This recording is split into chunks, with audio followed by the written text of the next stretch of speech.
Hello student, कैसे हैं आप सब लोग। आई होप आप सब लोग ठीक होंगे। आज हम क्लास 7 का चैप्टर नंबर 2 है हमारा दादी की घड़ी, इसके बारे में पढ़ेंगे। आइए लेसन स्टार्ट करते हैं। घर भर में सबसे छोटा होकर दीपू बड़ी मुसीबत में पड़ गया था। यूं उसके दोस्त तो ईर्ष्या ही करते कि पूरे घर में वह सबका लाडला है, पर उसे इस बात की जरा भी खुशी नहीं थी। दिन भर तो उसकी सबकी डांट डपट ही सुननी पड़ती थी, हर तरह की बेगार ढोनी पड़ती थी। इसके एवज में मम्मी या दादी थोड़ा सा दुलार दे देती तो कौन सी बड़ी बात थी। दीदी और भैया तो उसे बिना पैसे का नौकर समझकर दिन भर नचाते रहते। बहुत हुआ तो कभी एकाध टॉफ़ी या रंगीन चौक पकड़ा दी और छुट्टी। ऐसे मौके पर वह सोचता, काश वह भी इन लोगों की तरह बड़ा होता तो घर में उसका भी कुछ रोब रहता। भैया और दीदी बड़े क्या बन गए, अपने आगे किसी को कुछ गिनते ही नहीं। मान लिया कि बड़ी बड़ी क्लासों में पढ़ते हैं और इसका मतलब यह तो नहीं कि बाकी लोग नीरे बुद्धू हैं। वाकई कम से कम दीपू के बारे में तो उनका यही ख्याल था। उन्हें यह बात की जैसे ही खबर नहीं थी कि दीपू तो अब बड़ा हो गया है, स्कूल जाता है, चौथी कक्षा में पढ़ता है और दादी और तो अपनी कक्षा का मॉनिटर भी है। उनके लिए तो वही नन्हा मुन्ना दीपू था कि जब चाहा प्यार कर लो, जब चाहा डांट कर भगा दिया। अन्याय की हद तो यह थी कि मम्मी पापा तक उन्हें कुछ नहीं कहते थे। छोटी वाली दोनों मेज़ें उन दोनों में घेर रखी थी। अलमारियों पर भी उनका ही दखल था। दीपू बेचारे के हिस्से में आई तो एक खूंटी जिस पर वह अपना बस्ता टांगता। पढ़ने के लिए मेज़ तो दूर, एक डेस्क तक नहीं था। पापा कई बार उसका मन रखने के लिए अपनी मेज़ पर जगह देते थे। पापा के पास बैठने पर आधी जान तो वैसे ही सूख जाती थी। पढ़ाई क्या खाक होती।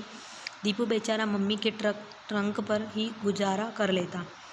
दीदी भैया जब पढ़ते होते तो घर में कोई उसे ऊंची आवाज़ में बोलने तक नहीं देता था, लेकिन दीपू के पढ़ते वक्त में रेडियो के सुर में सुर मिलाकर घर पर सिर उठा लेते थे।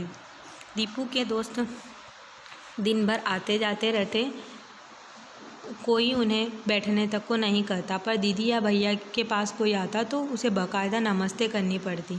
मम्मी उनके लिए ढेर सारा नाश्ता बनाती रहती और दीपू बेरा बनकर रसोई घर से ड्राइंग रूम तक नाचता रहता। दीदी की सहेलियों के पास किताबें या चिट्ठियाँ पहुँचाना और भैया के दोस्तों के लिए चाय नाश्ता तो रोज़ का ही काम था। एक घर में एक अलार्म ही टाइम पास था और वह बारी बारी से दीदी या भैया के सिराहने रखा रहता।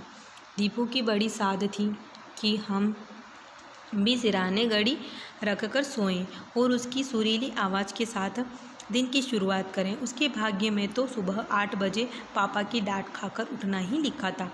दीदी और भैया की तरह उसके पास भी कलाई घड़ी होती तो भी कोई बात थी।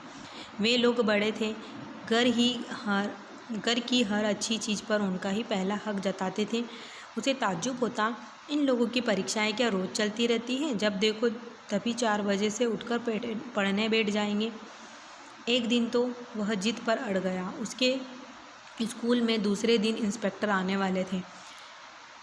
उसने आते ही ज़ोरदार शब्दों में ऐलान कर दिया, आज घड़ी में ले कर सोऊंगा। क्या हमें पढ़ाई नहीं करनी होती, जब देखो तब इन्हीं की शान चलती है। दीदी कहने लगी, कितने बजे उठना है, मैं जगा दूंगी। वाह साहब, दूसरों ही से कहना होता तो मम्मी से न कहते, कम से कम प्यार से तो जगाएगी।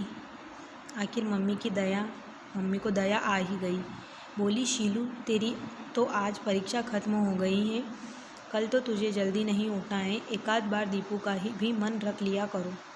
मम्मी की सिफारिश काम कर गई। रात को घड़ी वाला स्टूल उसके सिरहाने था। उसे तो खुद चाबी भरने की इच्छा थी, पर दीदी का चेहरा देखकर चुप रह गया। घड़ी मिल रही थी, यही बहुत था। रात भर उसे अलार्म के सपने आते रहे। उसने अपनी सारी किताबें तकिए के नीचे रख ली थी। टेबल लैंप लगाने की सोच रहा था, पर डर के मारे चुप रहना पड़ा। वह 5 का अलार्म लगवाकर सोया था। वह सुबह उठा तो धूप रोज की तरह कमरे में फैल चुकी थी। सिराने देखा, घड़ी स्टूल समेत गायब थी। समझ गया दीदी ने उसके सो जाने के बाद यह कारस्तानी की होगी। मम्मी, वह ज़ोर से चिल्लाया।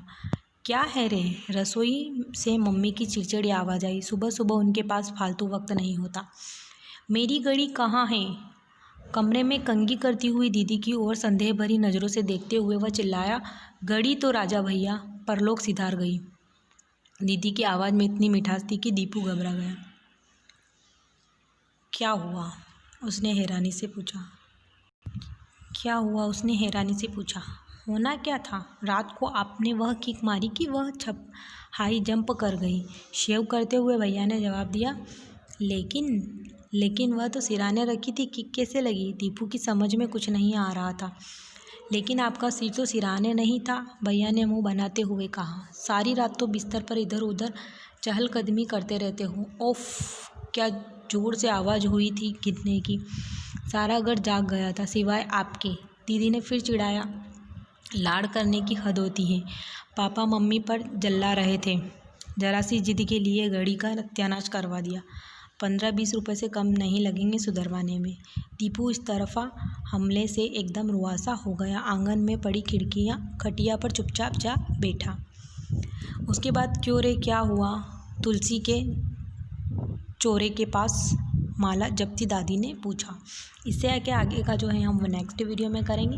तब तक के लिए take care and good bye.